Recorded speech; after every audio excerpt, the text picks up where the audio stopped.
In today's video, I will show you the best weapon tier list in Once Human. Overall, we have more than 30 different weapons, each one with its own unique mechanics, base damage stats, and much more. So if you want to use the best meta weapons, then this is the video for you. So then moving over to the first S tier.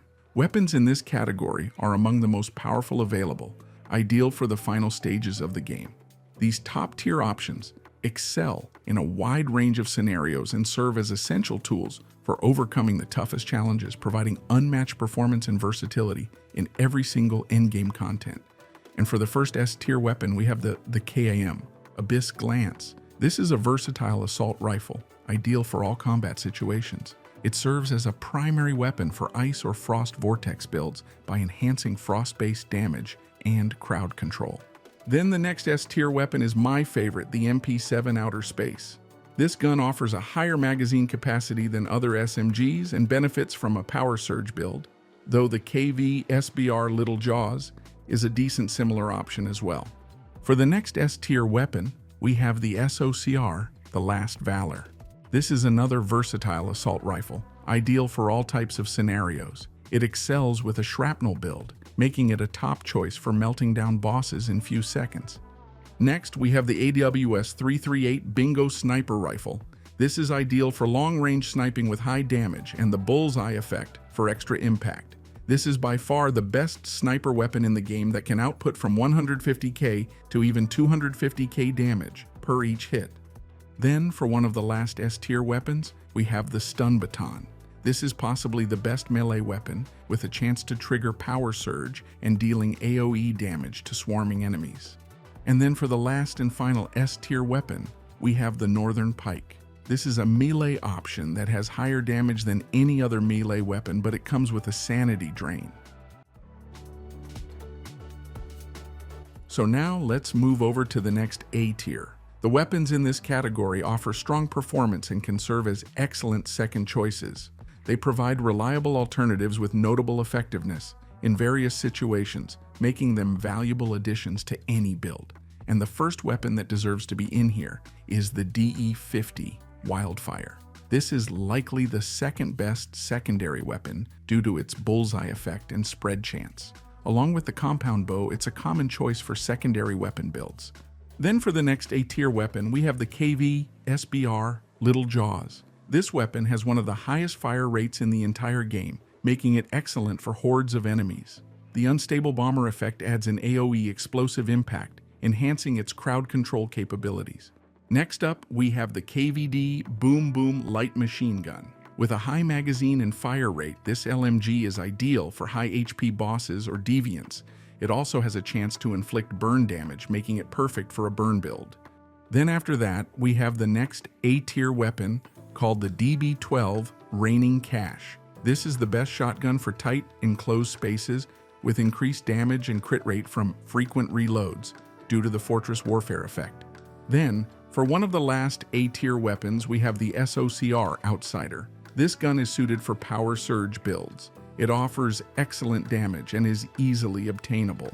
However, most players prefer to use its better counterpart, the SOCR, the Last Valor. And for the last and final A-tier weapon, we have the compound bow. This is potentially the second best gun in the game, suited for power surge builds. It offers excellent damage and is easily obtainable. Players usually like to use it to buff their damages by using the bow first and then switching to their main weapon for massive amounts of damage.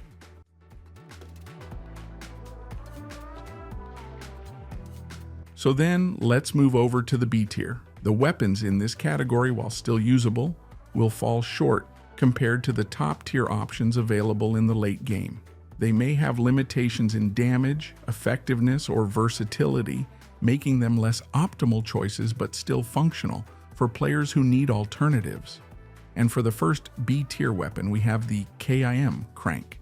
This is a great assault rifle, suitable for all combat scenarios. It serves as a primary weapon for ice or frost vortex builds, enhancing frost-based damage and control. Then next we have the MP5 Kumawink. This is a less effective legendary SMG due to its low magazine size and fire rate. despite slightly higher damage than any other SMG. The bounce effect is not effective for this weapon, but its damage can compensate for that. Then for the next B-tier weapon, we have the R500 Memento. This pistol offers high damage and better shot control for a secondary weapon, but the SBR Little Jaws may be more versatile. This is a great weapon, but unfortunately, there are much better alternatives. Next, we have the MG4 Predator. This machine gun offers low damage with a very high fire rate, and the fast gunner effect, that gives a 40% chance to hit, making ammo virtually infinite.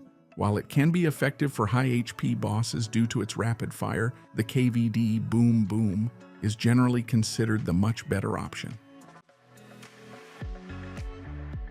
Then after that, the next C-tier weapon is the Recurve Bow. This is a powerful bow, often used as a secondary weapon due to its bullseye effect, which adds vulnerability to enemies and enhances damage in most builds.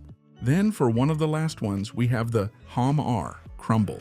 This is a sniper rifle that has lower damage than other snipers in the mid-game, but still, he remains a viable option for leveling to the endgame.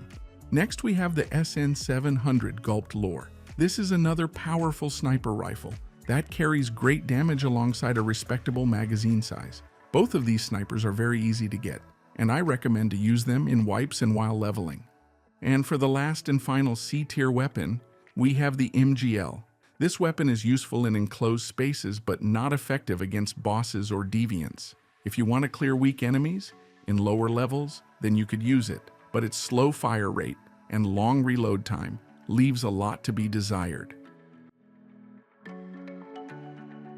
Then now let's move over to the last D tier. I don't recommend to you use these weapons at all unless you just started the game. So then for the first one, we have the G17 Dusty. This is a pistol with decent fire rate and magazine size that can utilize shrapnel to do more damage.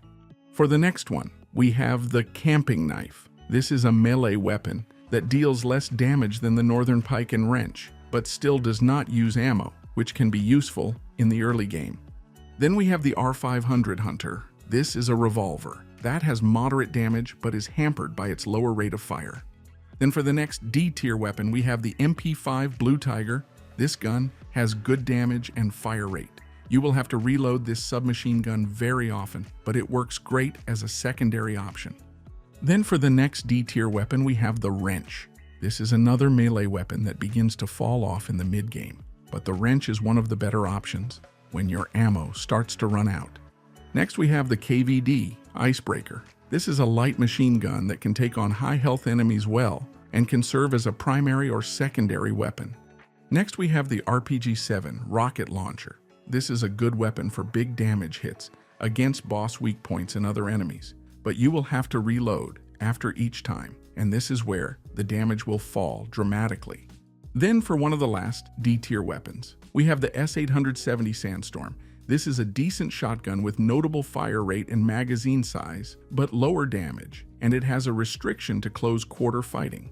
And then for the last and final one, we have the KAM Pioneer. This is a very good assault rifle that has a lower base damage, but good stats elsewhere. Plus it has the shrapnel effect for the early game shrapnel build setup, and that's about it. So with that said, I really do appreciate everyone for watching, guys, and I hope you enjoyed it. If you have any questions or feedback, then feel free to leave your comments in the comment section down below. And while you are doing that, please leave a like, subscribe, and enable that notification bell. So this way you could support the channel and not miss any more amazing content. With that said, you have an amazing day, and I will see you in the next one. So take it easy. Peace.